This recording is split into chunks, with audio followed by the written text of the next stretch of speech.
Saudara sekalian yang dikasihi oleh Tuhan, pada bulan ini kita merayakan bulan reformasi.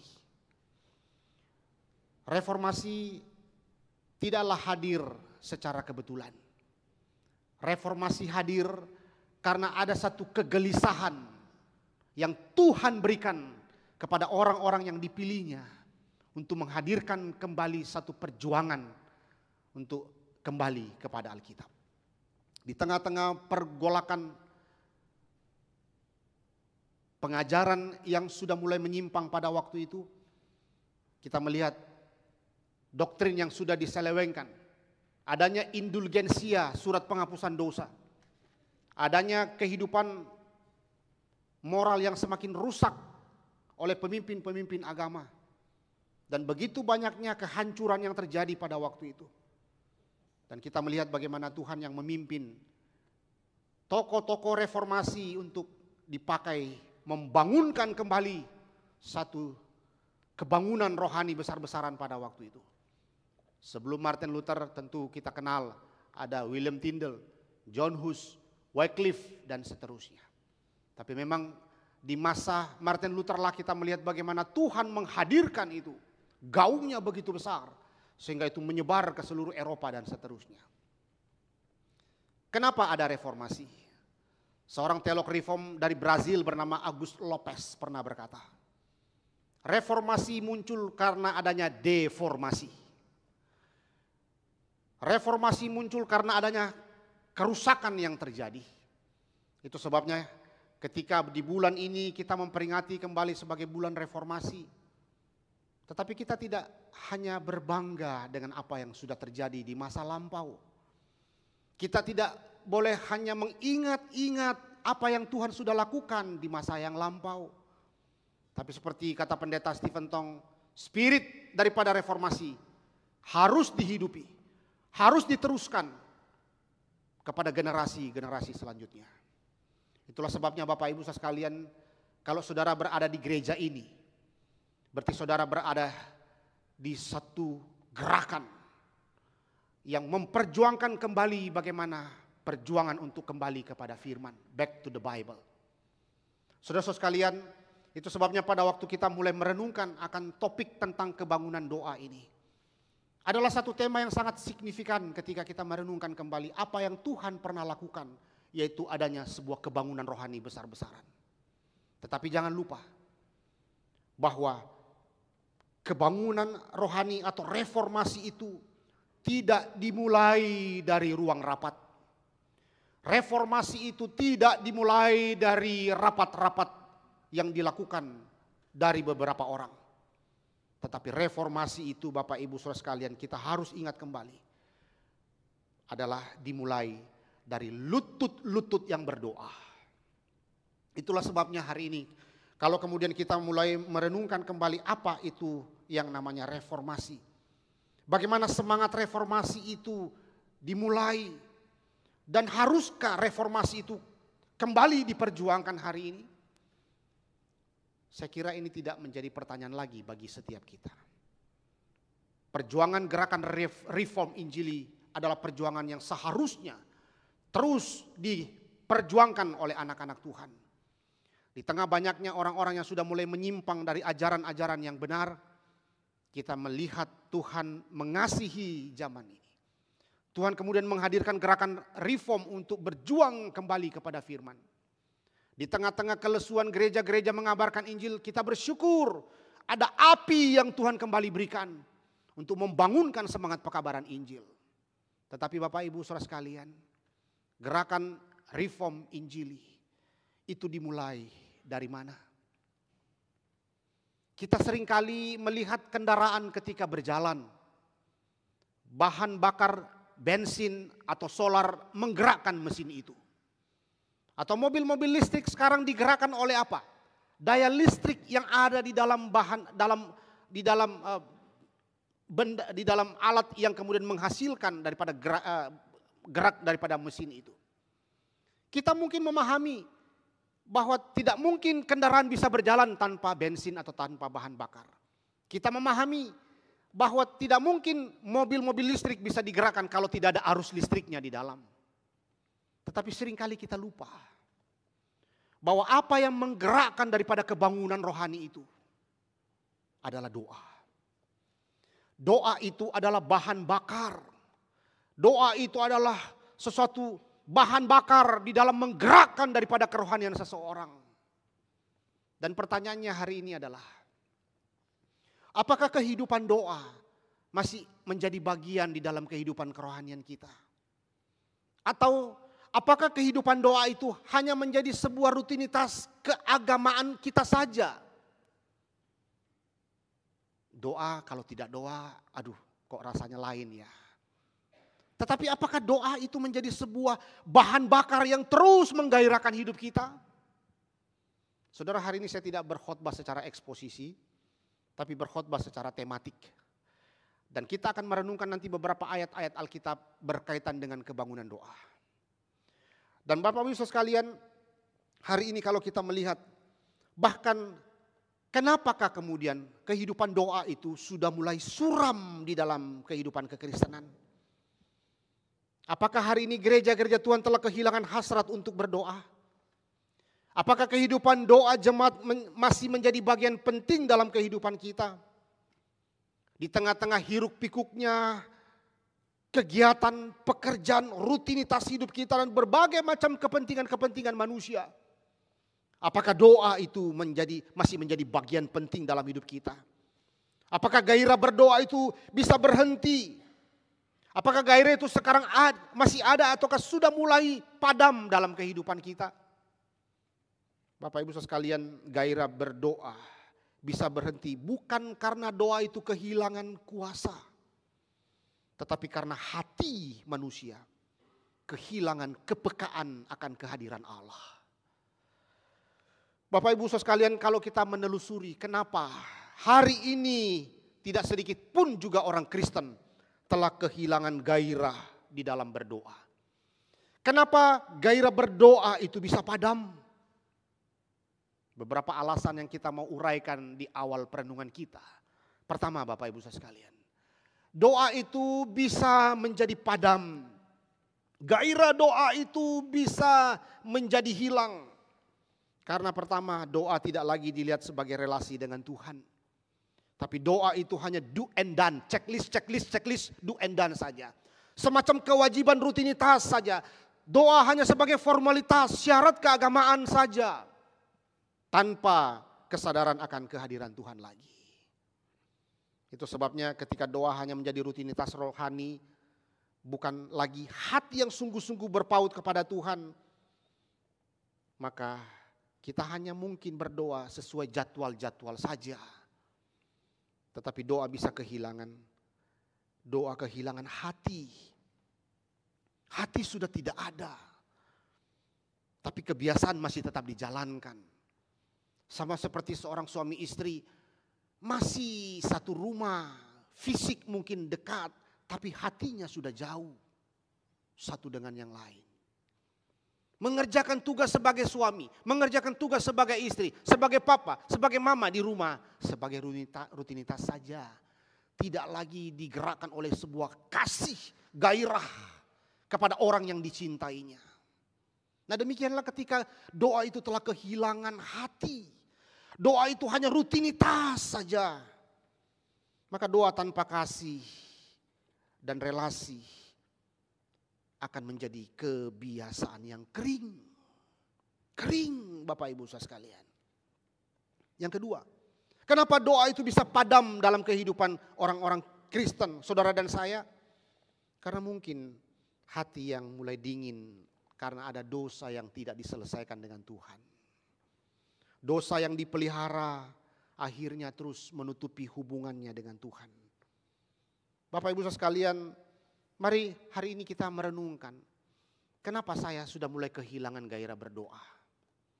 Jangan-jangan ada dosa-dosa yang saya pelihara yang belum selesai saya menyelesaikannya dengan Tuhan. Saya seperti sedang menyembunyikan sesuatu yang istriku tidak tahu, suamiku tidak tahu, jemaat di GRI Jogja juga mungkin tidak tahu, orang di luar di kantorku juga tidak tahu. Tapi saya sedang menyimpan sesuatu. Dan hanya Tuhan yang tahu. Saudara, kita mau menyembunyikan apapun juga, suatu waktu akan ketahuan. Apalagi dosa-dosa yang kita sembunyikan, suatu waktu akan ketahuan. Tetapi saudara, dampak daripada dosa itu membuat kita kehilangan gairah kepada Tuhan. Yang ketiga, ada orang tidak lagi mau berdoa. Ya boro-boro berdoa, ke gereja pun juga mungkin sudah malas saudara.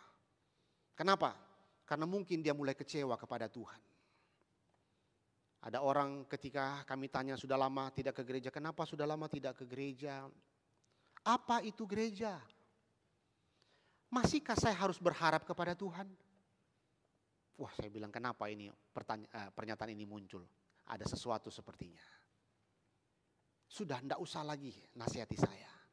Wah, ini sudah parah berarti. Ini sudah stadium berapa kalau di penyakit itu ya? Sudah.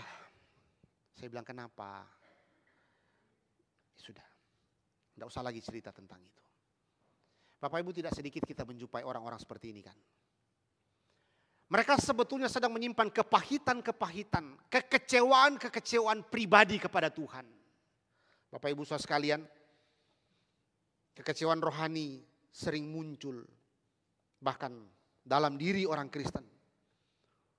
Saudara, apa penyebabnya daripada itu? Karena dia salah menilai Tuhan. Apa itu kecewa?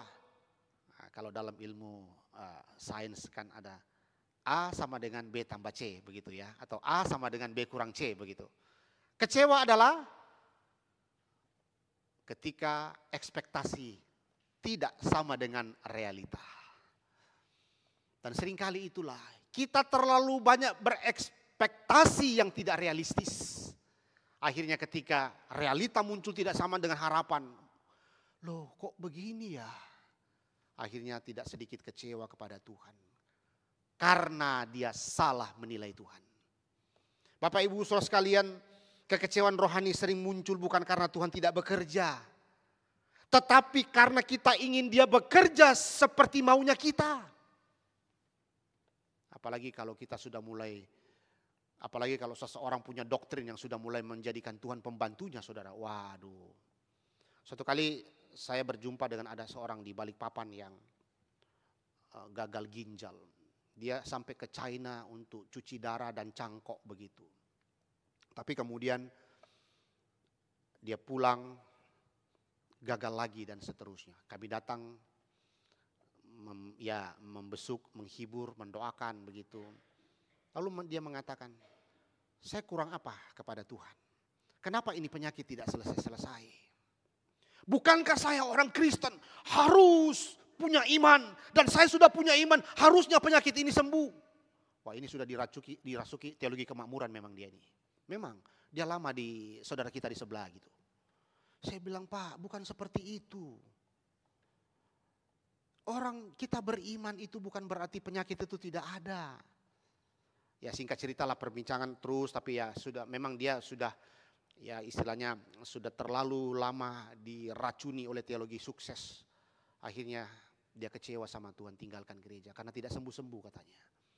Saudara, ini banyak fakta kita bisa list dalam kehidupan kita karena kita seringkali bisa menyaksikan itu. Karena adanya pemahaman yang salah kepada Tuhan. Itu sebabnya orang tidak sedikit kecewa kan kepada Tuhan. Akhirnya masuk di dalam kehidupan doanya pun juga kering saudara. Tidak lagi mau berdoa. Kenapa berdoa?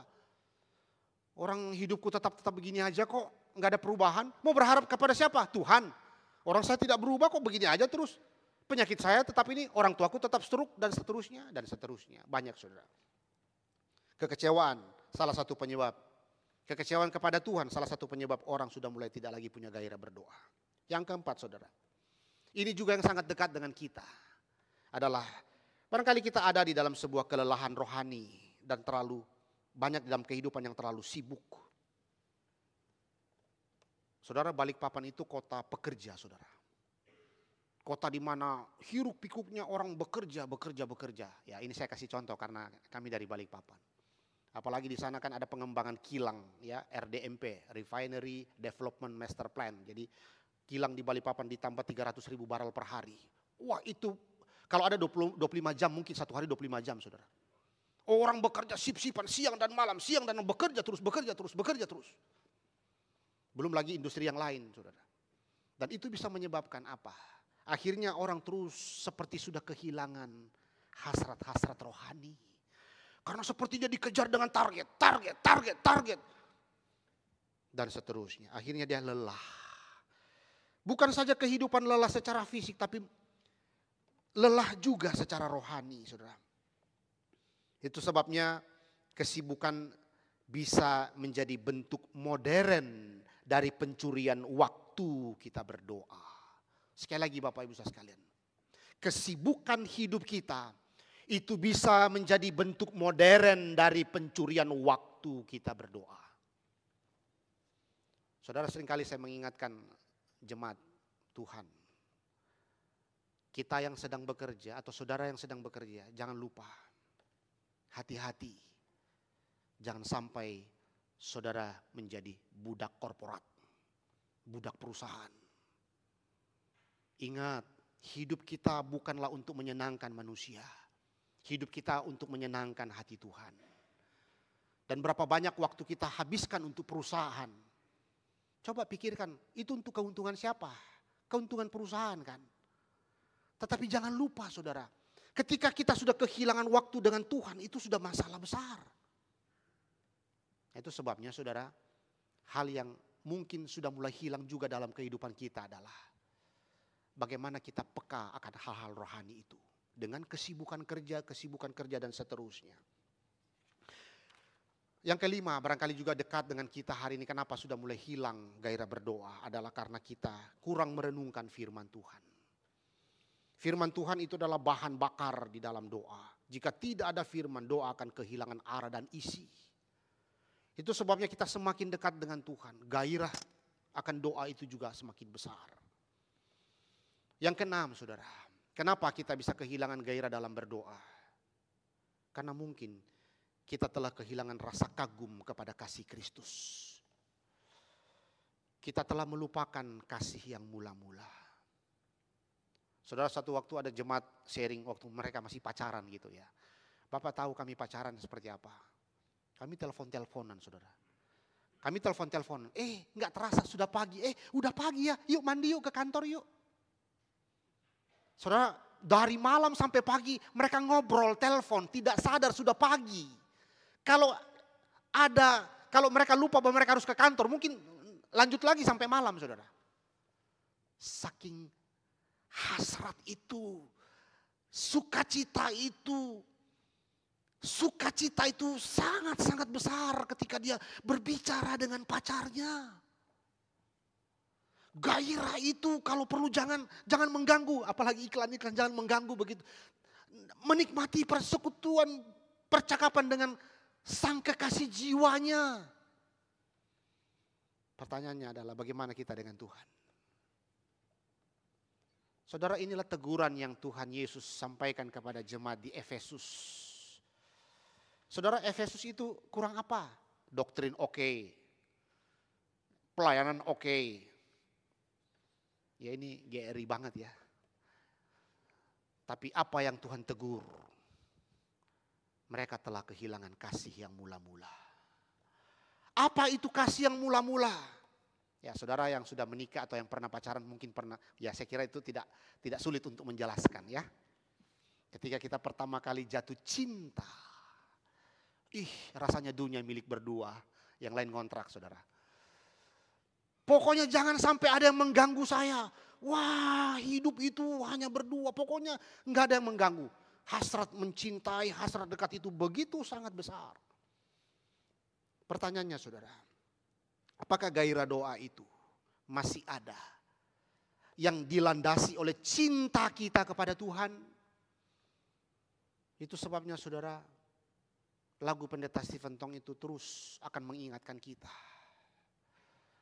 Kalau engkau pernah mencintai Yesus, kenapa engkau tidak cinta dia lagi? Kalau engkau pernah cinta Yesus, mengapa engkau tidak cinta dia lagi? Kalau kita pernah bergelora, pertama kali kita bertobat, pertama kali terima Yesus, kita sungguh-sungguh bergairah. Kenapa sekarang sudah hilang? Dan yang ketujuh, saudara, apa penyebab kita bisa kehilangan gairah berdoa? Karena kita ada kesombongan rohani di dalam diri kita. Kesombongan rohani itu berarti bahwa ada seseorang yang tidak mau tunduk kepada otoritas Tuhan. Dan inilah spirit postmodern hari ini. Spirit postmodern hari ini adalah dia tidak mau ada otoritas. Maka hari ini lihat, tidak sedikit orang-orang sudah mulai tidak lagi menghargai dan menghormati otoritas. Padahal Tuhan berikan kita otoritas-otoritas untuk kita belajar tunduk. Tuhan berikan kita firman untuk kita tunduk kepada firman. Tapi berapa banyak yang masih mau tunduk kepada firman. Satu kali dalam penerbangan Muhammad Ali, ketika ia akan bertanding ke satu negara bagian di Amerika. Di dalam pesawat yang dia naik itu tiba-tiba turbulensi karena dia masuk awan, saudara. Pesawat itu goyang, lalu pramugari mengatakan semua tenang, pesawat lagi masuk dalam keadaan cuaca yang kurang baik, silakan menggunakan sabuk pengaman. Lalu saudara, tiba-tiba Muhammad Ali berdiri dari tempatnya di koridor, dia sambil begini-begini.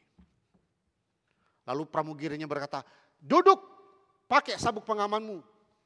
Lalu Muhammad Ali mengatakan, Superman tidak butuh sabuk pengaman. Lalu pramugarinya mengatakan, iya, Superman juga tidak butuh pesawat. Duduk, pakai sabuk pengamanmu. Saudara, kadang-kadang kita hidupi sebuah kesombongan rohani dalam diri kita. Dan itulah yang membuat kita kehilangan gairah rohani. Mari kita baca 2 Tawarik, pasal 7 ayat 14. Ketika Tuhan menampakkan diri kepada Salomo untuk kedua kalinya. Dan kemudian Tuhan berkata, kita baca bersama 2 Tawarik 7 ayat 14. 1, 2, 3. Dan umatku yang atasnya namaku disebut merendahkan diri, berdoa dan mencari wajahku, lalu berbalik dari jalan-jalannya yang jahat, maka aku akan mendengar dari surga dan mengampuni dosa mereka, serta memulihkan negeri mereka. Saudara, kebangunan rohani itu hanya bisa dimulai ketika orang-orang itu merendahkan dirinya di hadapan Tuhan. Bapak Ibu Saudara sekalian yang dikasihi oleh Tuhan, maka hari ini pada waktu kita merenungkan apa yang sebabnya, apa yang menyebabkan orang tidak lagi punya gairah berdoa. Tetapi barangkali tidak sedikit orang Kristen pun juga mulai memberikan pembelaan diri, saudara. Kita mungkin bisa berdalih sesuka hati kita. Kita mungkin bisa memberikan begitu banyaknya pembenaran-pembenaran diri kita. Tapi kita tidak bisa pungkiri faktanya. Kita tidak mau mengakui dosa-dosa kita dan kita terus aja di dalam kehidupan yang ada yang sebenarnya telah kehilangan gairah berdoa. Maka pagi ini Bapak Ibu Saudara sekalian, mari kita renungkan beberapa poin. Mengapa kita harus mengambil kembali jam-jam berdoa itu? Mengapa kita harus menghidupi kembali hak istimewa kita itu sebagai gereja Tuhan untuk berdoa?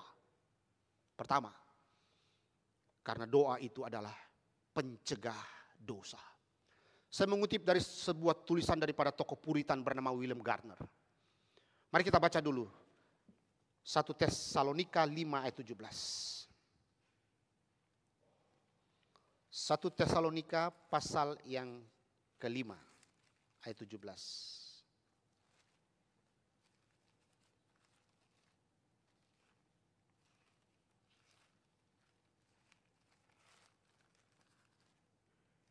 Satu Tesalonika 5 ayat 17. Sudah ketemu, mari kita baca. Ini ayat yang pendek ya. Kita baca 1, 2, 3. Tetaplah berdoa. Bapak Ibu saudara sekalian, apa yang dimaksudkan Paulus kepada jemaat di Tesalonika pada waktu itu? Di tengah-tengah pergumulan mereka, Paulus ingatkan mereka untuk tetap berdoa. Bapak Ibu saudara sekalian yang dikasihi Tuhan, kenapakah doa itu harus terus? Bapak Ibu, kata tetap itu berarti konotasinya apa? Tetap konsisten, tetap itu berarti tidak berubah, tetap itu berarti terus menerus dilakukan. Nah itu makna daripada tetap yang terus bisa kita renungkan. Itu berarti ada kesinambungan yang terus. Itu berarti ada pergerakan yang terus bergerak. Itu berarti ada satu tindakan yang terus dilakukan. Itu berarti ada sesuatu kemajuan yang terus maju. Itu berarti ada sesuatu tindakan yang tidak berubah. Walaupun keadaan di sekitar mungkin berubah. Dan itulah sebabnya saudara, berdoa menjadi sesuatu hal di mana itu bisa mencegah kita jatuh dalam dosa. Maka ketika kita berhenti berdoa, kita akan mulai berbuat dosa. Itulah sebabnya ketika Tuhan Yesus melihat para muridnya itu tertidur. Di dalam Matius 26 ayat 41. Dia mengatakan berdoalah supaya kamu jangan jatuh ke dalam pencobaan. Dan itulah sebabnya kita lihat Raja Saul ketika dia berhenti berdoa kepada Allah. Dan kemudian dia menggantinya dengan mencari seorang pelihat arwah. Itulah sebabnya ketika seseorang itu sudah mulai berhenti berdoa. William Gardner bahkan mengatakan tidaklah mengherankan jika orang yang menyingkirkan doa. Maka kemudian ditemukan terlempar ke dalam dosa yang busuk. Seorang Puritan juga bernama George Swinox. Dia mengatakan doa adalah penjaga keamanan benteng hati kita. Doa adalah penjaga pintu bibir kita. Doa adalah penjaga perisai yang bisa membuat kita itu aman. Tangan kita bisa kudus di hadapan Allah. Dan jangan lupa Bapak Ibu sekalian. Dosa itu sangat gampang masuk melalui panca indera kita. Apa yang kita lihat, apa yang kita bayangkan, apa yang kita pikirkan, kita rasakan dan seterusnya. Hati, kata Calvin, itu gudangnya berhala. Hati ini gudangnya dosa. Itu sebabnya Amsal 4 ayat 23 mengatakan, jagalah hatimu dari segala kewaspadaan. Karena dari hati terpancar kehidupan. Hati itu di Alkitab bukan lever, bukan jantung, bukan pankreas. Tapi hati itu adalah pusat daripada seluruh keinginan. Maka jaga hati. Bapak Ibu sekalian, pikiran kita ini adalah medan peperangan. Itu sebabnya hati-hati kita dengan pikiran kita. Karena pikiran akan membawa tubuh kita ke sana. Sekali lagi, pikiran akan membawa tubuh kita ke sana. Orang yang selingkuh tidak langsung serta-merta langsung selingkuh saudara. Dia pikirkan dulu. Wah nanti ketemu di mana ya. Apa alasanku ke istriku ya. Begitu banyaknya dipikirkan. Barulah itu dosa terjadi. Banyak Bapak Ibu sekalian. Kita bisa renungkan. Kenapa kita bisa sangat gampang jatuh dalam dosa. Itu sebabnya kita harus pahami. Kita ini rapuh. Kita ini lemah. Kita sangat gampang jatuh di dalam dosa. Itu sebabnya kita harus berdoa memohon kekuatan Tuhan. Dan berapa banyakkah kita itu menyadari bahwa doa itu begitu penting agar kita tidak jatuh dalam dosa. Berapa banyakkah kita kemudian itu meremehkan daripada dosa. Ya, kemarin di Pemuda saya mengatakan seorang teolog reform bernama Anthony Hukema mengatakan, apa penyebab kita itu orang Kristen itu bisa jatuh dalam dosa atau sangat gampang jatuh dalam dosa? Dua. Pertama, ia sangat meremehkan dosa. Kedua, ia tidak menghargai anugerah Tuhan. Dan seringkali kita gampang jatuh karena dua hal ini. Enggak apa-apa kok. Mulai dari enggak apa-apa kok dulu ya. Enggak apa-apa kok. Akhirnya apa? Mulai akhirnya jatuh. Ya, gak apa-apa ketemu reuni SMA dulu, gak apa-apa. Sudah ketemu. Hati-hati saudara, di handphone kita ini kan minimal 10 grup WhatsApp ya. Ada grup WhatsApp alumni SD, alumni SMP, satu kampung, apalagi pencinta ikan koi, apalagi. Banyak saudara, terlalu banyak. Dan perhatikanlah, bahaya yang mulai muncul ketika kita tidak waspada dengan handphone kita ini. Mulai pertemuan reuni SMA, ketemu, janjian, akhirnya teringat lagi nih masa-masa lalu. Akhirnya apa saudara? Kalau kita tidak jaga hati dan pikiran kita bisa jatuh dalam dosa. Itu sebabnya C.S. Lewis mengatakan, apa itu integritas? Integritas adalah ketika seseorang itu tetap berbuat benar walaupun sendiri dan tidak dilihat orang. Itu namanya integritas. Dan bagaimana integritas itu bisa muncul? Sedangkan tubuh kita ini lemah, daging kita lemah. Hanyalah dengan kekuatan doa. Paulus mengatakan di dalam Efesus pasal 2 ayat 1 sampai 3. Musuh kita ada 3. Pertama, dunia dengan segala tawaran-tawarannya. Kedua, iblis dan sekutu-sekutunya. Dan ketiga yang paling dekat adalah hawa nafsu kedagingan kita. Kita sangat-sangat rentan itu. Itu sebabnya Chris Lunggar di dalam bukunya, Musuh Dalam Diriku, dia mengatakan, kenalilah musuhmu. Dan musuh paling dekat dengan kita adalah hawa nafsu kita. Panca indera ini seperti jendela masuknya dosa. Apa yang dilihat, apa yang diraba, apa yang dipikirkan. Tetapi sadarkah saudara dan saya bahwa kita lemah? Kita sangat gampang jatuh di dalam dosa. Itu sebabnya kita butuh Tuhan. Berikan saya kekuatan Tuhan. Dan kekuatan itu kita bisa dapatkan dari mana, saudara?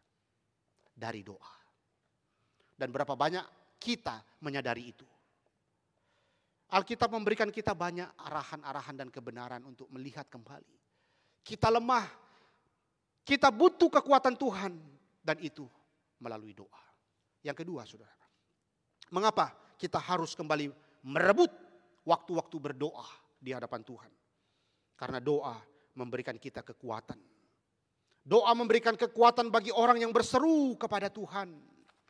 Mari kita membaca Mazmur 145 ayat 18.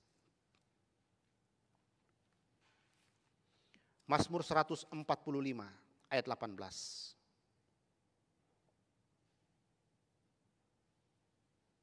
Kita baca sama-sama, 1, 2, 3. Tuhan dekat pada setiap orang yang berseru kepadanya. Pada setiap orang yang berseru kepadanya dalam kesetiaan. Kita baca lagi 1 Petrus pasal 3 ayat 12. 1 Petrus 3 ayat 12. 1 Petrus 3 ayat 12 kita baca 1, 2, 3. Sebab mata Tuhan tertuju kepada orang-orang benar dan telinganya kepada permohonan mereka yang minta tolong. Tetapi wajah Tuhan menentang orang-orang yang berbuat jahat.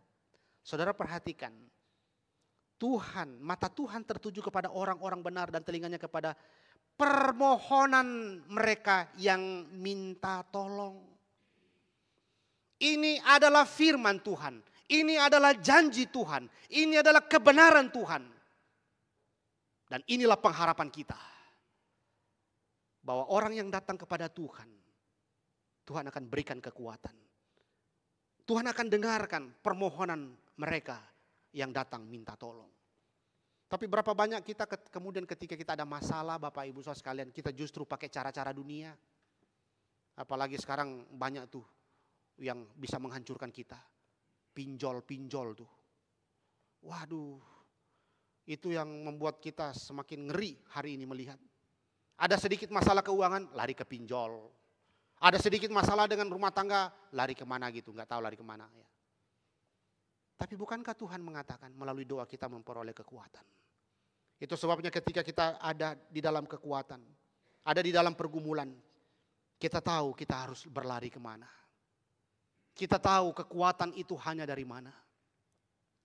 Calvin mengatakan ketika orang dekat kepada Tuhan, orang-orang secara benar mempersiapkan diri untuk berdoa adalah orang-orang yang tergugah oleh keagungan Allah. Orang-orang yang merasakan kekuatan Allah. Sehingga apa saudara? Sehingga ia terbebas dari kekhawatiran, ia terbebas daripada afeksi dunia yang palsu. Dan itulah sebabnya kita seringkali gampang jatuh terhadap afeksi dunia ini. Tawaran-tawaran kenikmatan dunia ini padahal menghancurkan. Dan Calvin mengatakan dengan kita berdoa, kita bisa menikmati keagungan Tuhan dan merasakan kekuatan Tuhan sehingga kita tidak gampang untuk jatuh. Dan kita bisa terbebas daripada kekhawatiran hidup. Bapak Ibu, hari ini ketika kita berbicara kesehatan mental, tidak sedikit kita pun juga mungkin sedang mengalami itu. Tapi lihatlah anak remaja pemuda mahasiswa hari ini sangat gampang jatuh. Dan kita semua tentu juga tidak kebal. Kita sangat gampang jatuh dalam kesehatan mental. Depresi, keputusasaan, kegelisahan, ketidaktenangan, dan banyak lagi saudara.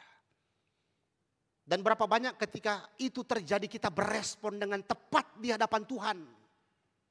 Ataukah kita mengikuti caranya A, caranya B, caranya ini, teori ini. Akhirnya justru membuat kita tuh semakin jauh daripada Tuhan. Dan tidak sedikit Bapak Ibu sekalian orang-orang yang mengikuti cara dunia untuk menyelesaikan masalah. Akhirnya hancur. Sekali lagi hati-hati dengan pinjol saudara. Itu menghancurkan itu. Ya, banyak lagi kita bisa pikirkan itu. Maka kesimpulannya adalah bahwa waktu ada masalah kita datang kepada Tuhan. Karena kita tahu melalui doa memberikan kita kekuatan. Saudara, Allah memerintahkan kita untuk berseru kepada Dia. Berserulah kepadaku. Kita baca dulu ya, Mazmur 50. Ini ayat yang cukup baik sekali untuk perenungan kita juga. Mazmur 50 saudara. Ayat yang ke-15.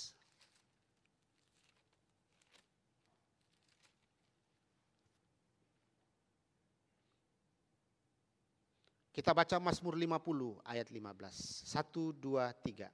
Berserulah kepadaku pada waktu kesesakan. Aku akan meluputkan engkau dan engkau akan memuliakan aku.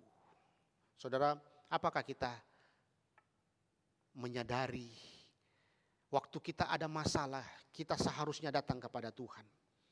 Ketika kita berdoa, kita memperoleh kekuatan dan hikmat yang kita butuhkan untuk dapat melakukan kehendak Tuhan.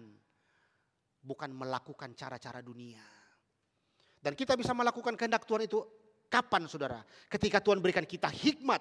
Ketika Tuhan berikan kita bijaksana, ketenangan untuk melakukan kehendak Tuhan. Bukan tergopoh-gopoh, bukan secara spontan melakukan ini. Lakukan ini dan seterusnya. Akhirnya menghancurkan kita sendiri.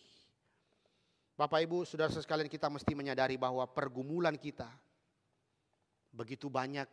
Dan seringkali bagaimana kita berespon ketika ada masalah itu terjadi. Kenapa orang gampang kecewa saudara? Kenapa orang sulit melihat kehadiran Tuhan dalam hidupnya? Pertama, karena ia terus berpusat kepada masalah itu. Tidak lagi melihat Allah yang besar, tapi masalah hidupnya yang dia lihat itu besar daripada Allah. Fokus terus kepada masalah. Lupa bahwa ada Allah yang jauh melampaui itu semua. Yang kedua, terus berpusat kepada diri.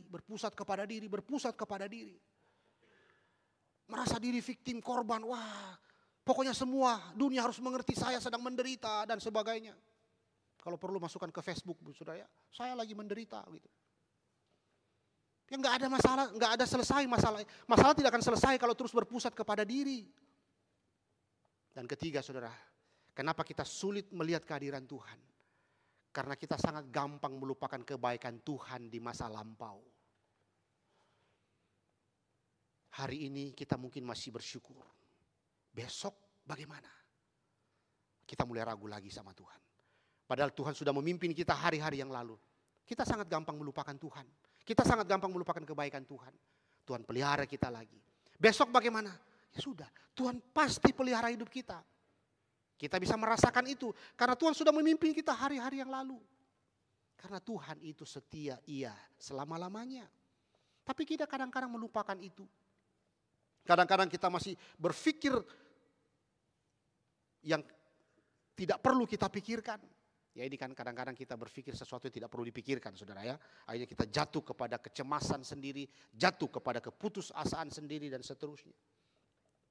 Dan bahayanya hari ini adalah ketika orang lebih banyak berfokus kepada keletihan dan sakit fisiknya daripada keletihan dan sakit di dalam kerohaniannya. Saudara, penelitian mengatakan 2030 nanti orang akan lebih banyak sakit mental daripada sakit fisik.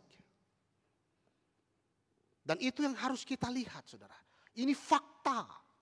Kesehatan mental, gangguan mental hari ini menjadi isu global. Siapapun bisa ada di dalam kesehatan mental itu, gangguan mental itu. Lalu bagaimana kita berespon? Satu-satunya cara, saudara, kita datang kepada Tuhan memohon pertolongan Tuhan di dalam doa-doa kita. Bapak Ibu saudara sekalian, melalui doa memberikan kita kekuatan untuk melangkah lagi. Untuk melangkah lagi, mengisi kehidupan kita lagi sesuai dengan kehendak Tuhan. Melalui doa kita tahu bagaimana kita melakukan sesuatu, berespon yang benar di hadapan Tuhan. Itu sebabnya ketika ada sesuatu masalah dan orang itu tidak berdoa, lihatlah apa yang terjadi. Tapi bandingkan dengan orang ketika ada masalah, dia berdoa, dia bisa merasakan apa yang Tuhan mau ia lakukan. Mari kita lihat contohnya di Alkitab ya. Kita buka Kejadian 25 ayat 21. Kejadian 25 ayat 21.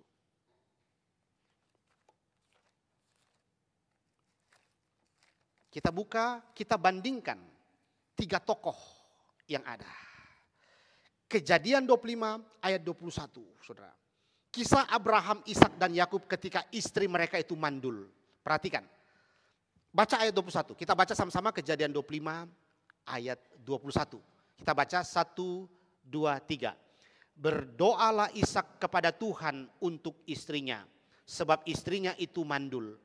Tuhan mengabulkan doanya sehingga Ribka istrinya itu mengandung. Saudara perhatikan, bapak-bapak patriarkal ini ketika mereka ada masalah, apa yang Ishak lakukan? Apa yang Abraham lakukan? Apa yang Yakub lakukan? Dan apa yang Ishak lakukan? Abraham kita tahu dia pakai cara dunia ketika Sarah itu mandul. Akhirnya tidur dengan Hagar.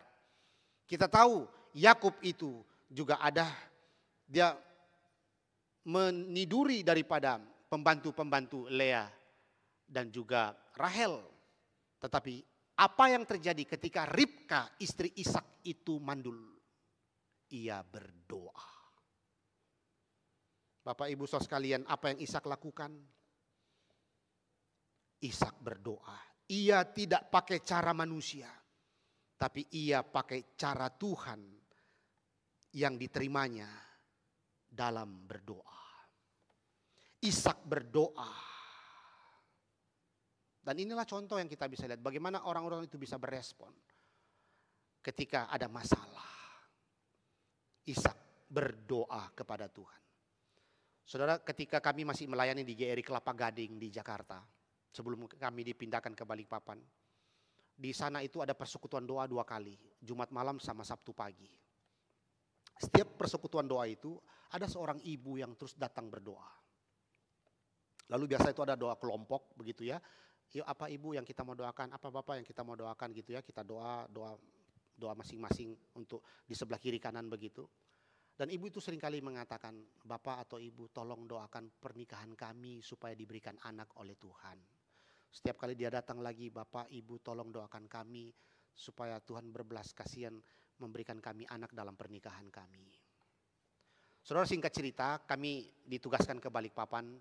Dan ketika berkunjung ke Jakarta dan sudah mendengar ibu itu telah melahirkan anak. Saudara, ini contoh yang kita bisa lihat. Dan banyak lagi pengalaman rohani yang saudara dan saya mungkin bisa saksikan bagaimana orang-orang yang berserah diri kepada Tuhan, Tuhan itu tidak jawab. Dan ada satu contoh juga di mana Tuhan tidak jawab, tetapi itulah yang terbaik dari Tuhan. Suatu kali ada seorang ibu yang terus berdoa bersama suaminya. Ini contoh yang lain lagi. Berdoa bersama suaminya minta Tuhan berikan anak. Sudah belasan tahun sudah menikah tapi tidak diberikan anak. Dia terus berdoa, dia terus berdoa, dia terus berdoa. Tapi sampai saat itu belum ada diberikan oleh Tuhan. Maka mulai mereka bergumul dan mempertanyakan Tuhan. Tapi kemudian satu kali mereka kemudian pergi ke dokter. Di dokter kandungan kemudian ibu itu diperiksa. Setelah belasan tahun mereka menikah begitu ya. Sudah juga berdoa begitu. Lalu kemudian singkat cerita setelah diperiksa lalu dokternya mengatakan ibu dan bapak boleh duduk dulu, saya mau jelaskan sesuatu. Mereka kemudian dengan sangat penasaran mau mendengar hasil pemeriksaan dokter. Lalu kemudian dokter mengatakan, bapak dan ibu, Saya mau mengatakan sesuatu yang setelah penelitian saya menyimpulkan sesuatu. Bahwa di dalam kandungan ibu, di dalam rahim ibu, itu ada virus. Dan kalau ada benih itu ada di dalam rahim, ibu dan anak akan mati.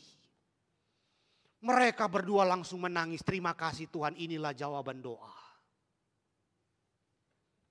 Maka jawaban doa itu tidak selalu apa yang kita inginkan. Tapi semua itu baik dalam pandangan Tuhan. Kadang-kadang kita bertanya, Tuhan kenapa ini? Karena kita itu, ekspektasi kita itu seperti maunya kita. Tapi coba bayangkanlah contoh ibu ini, Bapak Ibu Saudara sekalian. Ketika Tuhan misalnya mengizinkan ada benih di dalam rahimnya. Menurut penelitian dokter tadi, ibu dan bayi akan mati. Maka itulah jawaban doa yang terbaik dari Tuhan. Yang terkadang tidak seperti apa yang kita mau. Tapi itulah yang kita dapatkan dari Tuhan ketika kita berdoa. Dan saudara-saudara sekalian, di dalam pergumulan kita ketika kita merenungkan tentang Tuhan. Merenungkan tentang bagaimana kita terus beriman kepada Tuhan. Ada satu contoh yang sangat indah Bapak Ibu Saudara sekalian. Seorang pemimpin panti asuhan bernama George Muller, saudara. George Muller, kisah George Muller di Bristol, Inggris. Salah satu contoh yang paling menggetarkan daripada sebuah kuasa doa dan pemeliharaan Tuhan. Saya bacakan beberapa catatan dari kisah hidupnya. Suatu pagi di panti asuhan miliknya, tidak ada makanan sama sekali. Tidak ada roti, tidak ada susu, bahkan uang untuk membeli bahan pun juga tidak ada. Ia sedang memimpin 10.000 lebih anak-anak panti asuhan. Dan mereka tidak tahu besok mau makan apa. Tapi yang hanya Muller lakukan adalah tiap malam kemudian dia panggil beberapa perwakilan untuk berdoa bersama. Malam hari itu kemudian ia memanggil lebih daripada 300 orang anak-anak itu untuk duduk di meja seperti biasa. Dan ia berdoa dengan tenang. Dia mengatakan kalimat ini. Tuhan yang penuh kasih, kami bersyukur kepadamu atas makanan yang Engkau akan berikan kepada kami. Wow. Sebuah iman yang bahkan melampaui logika manusia. Bagaimana kemudian mereka bisa beriman, terima kasih untuk makanan yang Engkau akan berikan kepada kami. Beras tidak ada di dapur, uang tidak ada, susu tidak ada, roti tidak ada. Besok anak-anak ribuan itu mau makan apa nggak tahu. Tapi Muller beriman kepada Tuhan dan dia terus berdoa. Tuhan terima kasih untuk makanan yang Engkau akan berikan kepada kami. Pada ini makanan tidak ada saudara. Tapi kemudian dalam catatan itu, setelah ia berdoa, Tuhan yang penuh kasih kami bersyukur kepadamu atas makanan yang Engkau akan berikan kepada kami. Dalam nama Tuhan Yesus kami berdoa, amin. Beberapa menit kemudian setelah kata amin itu sudah diucapkan, pintu diketuk saudara. Seorang tukang roti berdiri di depan pintu dan berkata, Tuan Muller, semalam saya tidak bisa tidur. Saya merasa Tuhan ingin saya membawa roti-roti ini kepada anak-anakmu pagi ini. Maka anak-anak itu kemudian mendapatkan roti. Lalu beberapa saat kemudian terdengar lagi truk datang ke panti asuhan itu. Supir truk susu itu datang. Gerobaknya itu rusak tepat di depan panti asuhan itu. Lalu kemudian dia mengatakan, daripada susu saya ini basi, ia menawarkan semua susu ini kepada anak-anaknya. Saudara, inilah cara Tuhan memelihara anak-anak panti asuhan itu. Dan di dalam catatan itu berkata, George Muller tidak pernah meminta sumbangan kepada manusia, tetapi hanya kepada Allah dalam doa-doanya. Sepanjang hidupnya, ia mengurus lebih daripada 10.000 anak yatim, membangun 117 sekolah, dan kemudian menyediakan pendidikan bagi lebih daripada 120 anak-anak. Semuanya tanpa utang dan tanpa permintaan dana. Hanya melalui lutut yang berdoa dan iman kepada Tuhan. Satu ayat yang menggerakkan Muller di dalam Mazmur 37 ayat yang kelima. Alkitab mengatakan, serahkanlah hidupmu kepada Tuhan dan percayalah kepadanya dan ia akan bertindak. Itulah yang menggerakkan Muller. Tuhan akan bertindak, Tuhan akan bertindak, Tuhan akan bertindak. Dan itulah penyerahan diri total Muller kepada Tuhan. Bapak Ibu saudara sekalian, kami di Geri Balikpapan setiap tahun itu pergi KKR regional di Kabupaten Mamuju, Sulawesi Barat. Lalu di sana itu ada satu sekolah bernama SMTK Setia. Ya, ini sekolahnya Pendeta Matius Mangentang ya, Setia. Saya melihat dengan mata sendiri bagaimana ada satu sekolah di mana anak-anak dari kampung, dari pedalaman, dari gunung-gunung yang yatim piatu, yang anak yatim, anak piatu, anak petani yang tidak ada cukup dana untuk sekolah SMA. Mereka kemudian kumpulkan untuk sekolah di situ. Bapak Ibu saudara sekalian, bayangkan sampai dari suku Bonenggaya di ujung sana di Donggala, antara perbatasan Mamuju Utara dengan Palu itu ada daerah namanya Donggala. Ya, itu naik ke atas itu 6 jam jalan kaki ke atas itu ada namanya suku Bonenggaya namanya. Itu mereka mandi pun tidak tahu, saudara. Itu yang dilayani oleh mereka-mereka itu. Lalu orang-orang itu kemudian dibawa turun untuk sekolah di Mamuju. Itu kalau mereka makan, puluhan mereka itu kalau makan itu seperti ingat waktu masih masa-masa kapal Pelni ya, kapal Umsin itu kalau kita ekonomi kelas itu kan ya, antrian tuh ambil makan tuh, antrian kayak bebek-bebek tuh antrian cari makan, dapat dikasih makan, jalan lagi kasih makan. Mereka tuh pagi, siang, malam itu antrian. Ada 80 anak-anak sekolah itu antrian. Saya lihat, waduh ini pemandangan indah sekali ini, saya lihat. Mereka pergi ke hutan cari kayu bakar untuk masak nasi. Dan apa yang mereka lakukan, saudara? Mereka tidak tahu hidup besok masih hidup atau tidak. Kadang-kadang kepala sekolahnya, kalau sudah lihat di dapur, beras tinggal 1 karung. Ini masih mau hidupin hampir 100 orang ini besok bagaimana Tuhan. Kadang-kadang dia sudah tidak tahan, dia masuk ke kamarnya, lalu dia bunyikan lagu-lagu rohani agak sedikit keras, lalu dia nangis. Kenapa? Saya katakan kenapa? Kenapa kasih besar-besar itu lagu rohani? Kan saya dengan dia juga cukup akrab. Dia bilang, kakak, saya tidak mau mereka mendengarkan tangisan saya. Biarlah ini pergumulan saya dengan Tuhan. Dan saya terus terapkan kepada mereka untuk berdoa. Suatu kali waktu bulan lalu kami KKR Regional Balikpapan, kami tiba subuh di Mamuju dan kami turun di SMTK itu. 4:30 saudara, mereka sudah ribut, sudah bangun mandi apa segala macam. Jam 5 mereka chapel pagi. Sampai jam 6 mereka berdoa. Jam 9 malam setiap malam mereka berdoa. Karena mereka tidak tahu besok masih hidup atau tidak. Saya mengatakan kepada jemaat di Geri Balikpapan, kalau kita mau belajar, mau melihat Tuhan itu hidup, pergi ke Mamuju. Tuhan betul-betul hidup di situ. Kita lihat. Mereka hanya bergantung dari lutut-lutut yang berdoa. Enggak tahu besok mau makan atau tidak. Ada saja besok datang lagi kasih beras. Dari Bank Indonesia kasih bawa 2 karung. Dari PLN mungkin kasih 3 karung. Dari orang-orang yang digerakkan Tuhan kasih lagi telur.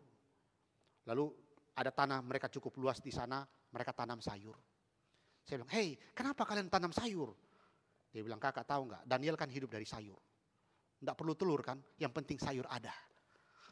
Wah ini selalu ada biblikalnya dia ngomong. Saudara, saya melihat. Maka suatu kali ketika kami datang berkunjung, saya mengatakan kepada jemaat, lihatlah mereka. Kita orang-orang GRI harus belajar kepada mereka. Bagaimana mereka bergantung setiap hari kepada Tuhan. Itu mereka cari kayu di hutan untuk bakar. Karena mereka tidak ada uang untuk beli gas apa segala macam. Jadi anak-anak itu pergi cari kayu, bakar untuk masak nasi dan seterusnya. Tapi satu hal yang saya bilang kepada kepala sekolahnya, ya kami belajar dari kalian, ya kami pun juga belajar untuk terus bergantung kepada Tuhan. Karena hanya lutut yang berdoa saja yang kami punya. Kami tidak punya apa-apa, tapi kami punya lutut untuk berdoa. Makanya waktu pulang saya gerakkan jemaat-jemaat di Geri Balikpapan, ini worth it untuk kita dukung. Karena ini lahir dari pemikiran pendeta Stephen Tong. Ini sekolah lahir dari pemikiran pendeta Stephen Tong. Dari satu kalimat yang dikeluarkan pendeta Stephen Tong yang menggerakkan pendeta Dr. Matius Mengentang untuk membangun sekolah-sekolah. Dan inilah salah satunya. Waktu Kapin di Mamuju 2023, saya bilang sama anak-anak SMTK sama kepala sekolahnya, target 1.000 jiwa kalian bawa ke stadion. Wah, mereka betul-betul militan Bapak Ibu saudara sekalian. Pergi ke rumah-rumah, bagi-bagi brosur. Dan hampir 4.000 yang hadir di Kapin Mamuju 2023 yang lalu. Mereka betul-betul bawa 1.000 lebih saudara. Mereka militan. Dan mereka tahu kita harus dukung STEBI. Karena mereka tahu pendeta Stephen Tong itu orang tua kami. Maka saya katakan itu kepada jemaat di Balikpapan. Ini kita mesti dukung. Maka kemudian saya gerakkan jemaat jadi orang tua asuh. Setiap anak-anak saya tanya, anak-anak kebutuhan berapa tiap bulan? Dia bilang sekitar 250.000. Saya bilang reform tidak ada gratisan. Tetap kalian harus berjuang. Kami 150.000. Oke. Nah, saya sharingkan itu kepada jemaat. Lalu jemaat tergerak dan ada puluhan kita menjadi orang tua asuh. Saya pun dengan istri kami ada 2 anak yang kami jadi orang tua asuh. Setiap bulan kami kirimkan untuk mendukung beli beras. Bapak Ibu sekalian, tapi hal yang pasti yang saya ingin sampaikan kepada Bapak Ibu bahwa Tuhan itu hidup. Tuhan mendengarkan jeritan orang-orang yang berseru kepada Tuhan. Dan ketiga saudara, kenapa doa itu penting? Karena doa adalah ekspresi cinta kita kepada Tuhan. Itulah sebabnya saudara bagaimana kita itu menyatakan doa. Karena kita mengasihi Tuhan. Jiwaku haus kepada Tuhan, kepada Allah yang hidup. Bilakah aku boleh datang melihat Allah? Itulah ekspresi pemazmur. Dia datang berdoa karena dia cinta kepada Tuhan. Saudara bagaimana hari ini kita mencintai Tuhan? Banyak orang Kristen berteriak-teriak, aku mengasihi Engkau Yesus. Begitu banyak lagu-lagu yang dinyanyikan. Itu memang baik saudara. Tapi pertanyaannya, sungguhkah kita mencintai Tuhan? Ya, ketika ada seorang pacar mengatakan, aku mencintaimu. Betul, engkau mencintaiku. Saya minta engkau ajak saya ke apotik beli obat saja di hujan-hujan kau tidak mau. Mencintaiku kan namanya itu. Terlalu banyak hitungan. Nah demikianlah, kita juga mungkin bisa jatuh kepada hal yang sama. Kita katakan mencintai Tuhan, tetapi kita terlalu banyak hitung-hitungan dengan Tuhan. Saudara, mari kita rebut kembali akan waktu-waktu yang indah ini. Dan terakhir saudara, doa itu adalah dimulainya sebuah kebangunan rohani. Bapak Ibu saudara sekalian, salah satu doa yang ditakuti oleh Raja Mary di Skotlandia. Dia mengatakan, saya paling takut dengan doanya John Knox. Saudara kita tahu John Knox adalah murid daripada John Calvin. Ketika dia pergi ke Jenewa belajar teologi Calvin, dia pulang ke kampung halamannya di Skotlandia. Dia memulai gerakan reformasi. Itulah sebabnya kita mengenal ada gereja-gereja Presbyterian. Presbyterian itu adalah model gereja yang dikembangkan daripada teologi Calvin yang ditambahkan atau disempurnakan oleh John Knox. Makanya John Knox itu dikenal sebagai Bapak Presbyterian. Ya, Presbyterian itu kayak GPIB, ya itulah. Nah, Bapak Ibu sekalian, apa yang John Knox itu lakukan? Ketika dia pulang dari Jenewa, dia melihat kehancuran daripada Skotlandia dan dia minta Tuhan. Dia berseru kepada Tuhan, Tuhan berikanlah aku Skotlandia daripada aku mati. Tuhan berikanlah aku Skotlandia daripada aku mati. Dan dia terus berdoa, terus berdoa. Dan kemudian Tuhan membangunkan kerohanian orang-orang di Skotlandia. Saudara, John Hyde. John Hyde adalah seorang misionaris di India, saudara. Dia dikenal sebagai manusia yang berdoa. John Hyde, saudara. Dia mengatakan di dalam catatannya, saya mungkin tidak berfasih lidah untuk berkhotbah. Saya barangkali tidak punya pandai berbicara retorika untuk meyakinkan orang akan berita Injil itu. Tetapi saya punya lutut untuk berdoa. Saudara, apa yang dilakukan oleh John Hyde? Di India dia terus berlutut berdoa. Berlutut berdoa sambil berlinang air mata. Meneteskan air mata di tanah misi itu. Dia mengatakan, Tuhan berikanlah aku satu jiwa untuk Engkau setiap hari. Tuhan berikanlah aku satu jiwa untuk Engkau setiap hari. Dia hanya lutut berdoa, terus berdoa, terus berdoa. Rekan-rekannya melihat satu persatu orang sudah mulai bertobat. Lalu dia tambah lagi doanya. Dia mengatakan, Tuhan berikanlah aku 2 jiwa hari ini. Tuhan berikanlah aku 2 jiwa hari ini. Ditambahkan lagi oleh Tuhan, ditambahkan lagi oleh Tuhan, saudara. Sampai pada akhirnya mulailah kebangunan rohani itu terjadi di India. Saudara, hidup John Hyde sangat sederhana. Di dalam catatannya dia dikatakan, bahkan ia seringkali lupa makan karena terus berdoa. Kesehatannya menurun karena waktu doanya yang begitu panjang. Ketika diperiksa oleh dokter di usia akhir kehidupannya, dokter menemukan jantungnya bergeser ke sisi kanan tubuhnya. Karena tekanan dan posisi tubuhnya yang sering membungkuk dalam berdoa. Tapi dia tidak pernah menyesal. Di akhir hidupnya dia mengatakan, aku tidak pernah menyesal lakukan ini. Itulah panggilan yang Tuhan berikan kepadaku. Maka dia mengatakan, serukanlah kemenangan Yesus, serukanlah kemenangan Yesus. Maka dia meninggal. Tapi lihatlah, lutut yang berdoa, John Hyde, saudara. Misionaris yang terus berdoa, siang dan malam berdoa untuk kebangunan India, untuk kebangunan India, untuk kebangunan India. Dan Tuhan kemudian menjawab doanya. Bapak Ibu saudara sekalian, hari ini apakah kita sungguh-sungguh merenungkan kembali betapa indahnya berdoa. Betapa ini menjadi panggilan yang harusnya kita rebut hari ini, saudara. Tapi bagaimana kita diyakinkan akan doa itu diterima oleh Tuhan?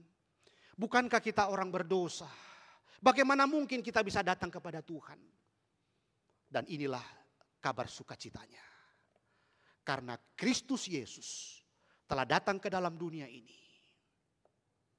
Dia menjadi perantara kita. Tidak ada manusia yang layak untuk membawa dirinya kepada Allah dan datang kepada Allah yang kudus. Untuk membebaskan kita daripada kutuk dosa, keputusasaan. Di dalam KII kemarin pendeta Stephen Tong mengatakan iblis itu di angkasa punya kuasa. Sehingga bisa menahan doa-doa kita naik ke surga. Tetapi ingatlah di dalam kebangkitan Kristus mengalahkan 3 kuasa. Kuasa dosa, kuasa iblis, dan kuasa kematian. Kuasa iblis sudah ditaklukkan di dalam kebangkitan Kristus. Maka hari ini kita bersuka cita karena doa-doa kita di dalam nama Tuhan Yesus itu diterima oleh Allah Bapa.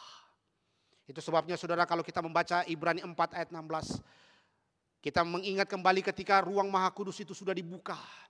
Karena Kristus sudah membawa korban yang sempurna ke ruang Maha Kudus di surga, yaitu dirinya sendiri.